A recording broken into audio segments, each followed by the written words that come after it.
Assalamualaikum warahmatullahi wabarakatuh.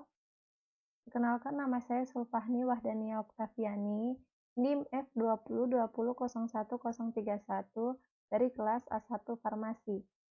Pertama-tama saya mengucapkan terima kasih kepada Bu Dosen APT Citradewi S.Fam M.Fam selaku dosen pengampu dari mata kuliah Kimia Organik 1. Pada kesempatan kali ini, saya akan mengumpulkan tugas tentang menjelaskan reaksi-reaksi alkil halidah.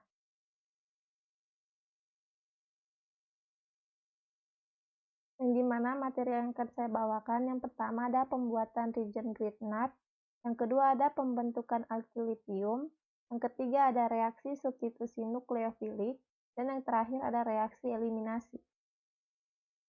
Langsung saja, saya akan menjelaskan tentang pembuatan reagent Grignard. Antara alkil halida dan logam magnesium akan menghasilkan suatu alkil magnesium halida atau biasanya disebut dengan reagent Grignard. Pada contohnya ini ada tentang sikloheksil bromid ditambah dengan magnesium direaksikan dengan diethyl ether akan menghasilkan sikloheksil magnesium bromid. Contoh yang kedua ada vinyl bromid ditambah dengan magnesium akan menghasilkan vinyl magnesium bromid.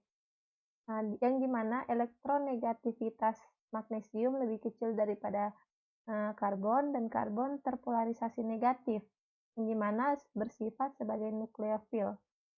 Nukleofil sendiri adalah suatu reagent yang kaya elektron, membentuk ikatan dengan cara mendonasikan sepasang elektronnya kepada reagent lain yang kekurangan elektron. Materi selanjutnya ada pembuatan alkil litium dengan mereaksikan logam litium dengan alkil halidah seperti pada contoh ada 1 bromobutana ditambah dengan 2 litium akan menghasilkan butilitium. Contoh yang kedua ada klorobenzen ditambah dengan 2 litium akan menghasilkan fenilitium. Dan reaksi selanjutnya ada reaksi substitusi nukleofilik, yang dimana reaksi substitusi nukleofilik ini terbagi atas 2, ada reaksi SN2 dan ada reaksi SN1. Pertama, saya akan menjelaskan tentang reaksi SN2. Reaksi SN2 biasa disebut juga dengan reaksi substitusi nukleofilik bimolekuler. Bimolekuler berarti 2 molekul, yaitu nukleofil dan alkil halida, yang keduanya terlibat dalam suatu step atau tahap penentu laju reaksi, yang dimana mengikuti kinetika reaksi orde kedua. Pada yang kita bisa lihat di sini ada rumus dari laju reaksi pada reaksi SN2. Dengan ciri reaksinya, serangan nukleofil dari arah belakang, reaksi berjalan satu step tanpa intermediate, dan terakhir terjadi inversi konfigurasi atau inversi Walden.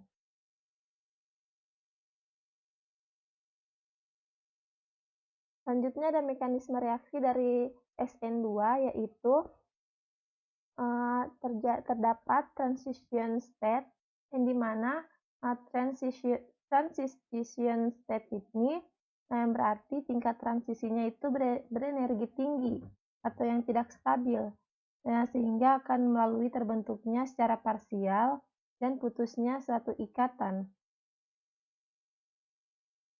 Hal-hal yang berpengaruh pada reaksi SN2 yaitu yang pertama ada hambatan sterik, yaitu yang mempengaruhi kemudahan nukleofil untuk mendekati substrat. Semakin besar substituen akan semakin terlindung atom karbonnya atau reaksinya semakin lambat.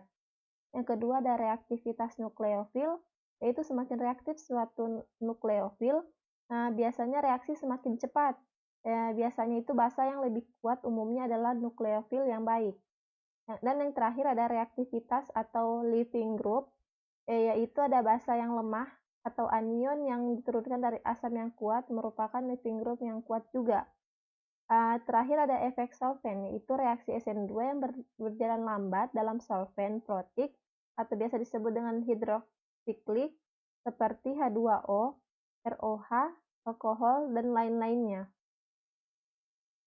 Selanjutnya ada reaksi SN1, yaitu yang biasa disebut dengan unimolekuler, yaitu hanya satu molekul yang terlibat dalam suatu step atau tahapnya pada penentu lajunya.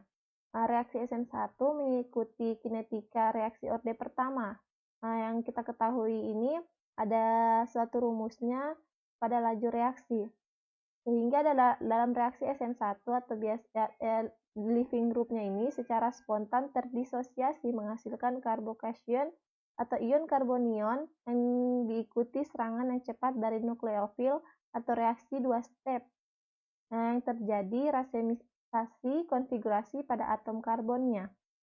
Reaksi SN1 kebanyakan terjadi pada substrat tersier, intermediate, yaitu suatu molekul stabil dapat diisolasi yang terbentuk pada proses reaksi. Seperti pada contohnya ini ada A ditambah B akan menghasilkan C hingga menghasilkan D ditambah E, yang C-nya itu biasa disebut sebagai intermediate, yaitu suatu molekul stabil. Ada mekanisme reaksi SN1. Mekanismenya itu ada disosiasi spontan alkil bromid secara lambat atau tahap menuju penentu laju akan menghasilkan intermediate karbon cation dan ion bromid. Yang kedua ada karbon cation atau ion karbonion reaksi dengan nukleofil secara cepat menghasilkan produk netral. Di mana kita bisa lihat pada gambar di samping ada dari reaksi menghasilkan tahap penentu laju ini secara lambat akan adanya intermediate sehingga akan menghasilkan bereaksi dengan nukleofil yang secara cepat yang akan menghasilkan produk netral. Hal-hal yang berpengaruh pada reaksi SN1. Yang pertama ada substrat, yaitu semakin stabil intermediate karbonation akan semakin cepat reaksi SN1. Living groupnya atau gugus perginya itu semakin baik living group akan semakin cepat reaksi SN1. Nukleofil tidak memainkan peran utama karena nukleofil tidak terlibat dalam tahap penentu laju reaksi.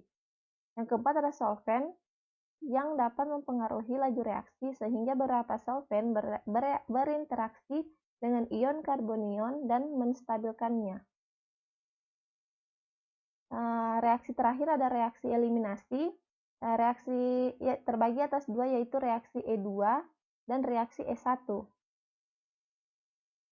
Reaksi E2 yaitu biasa disebut dengan reaksi eliminasi bimolekuler, yang dimana reaksi E2 mengikuti kinetika orde kedua karena baik nukleofil atau basa dan alkil halida terlibat dalam tahap penentu laju, yang dimana kita bisa lihat di sini ada rumus dari laju reaksi pada reaksi E2. Reaksi E2 merupakan reaksi satu tahap tanpa membentuk ion.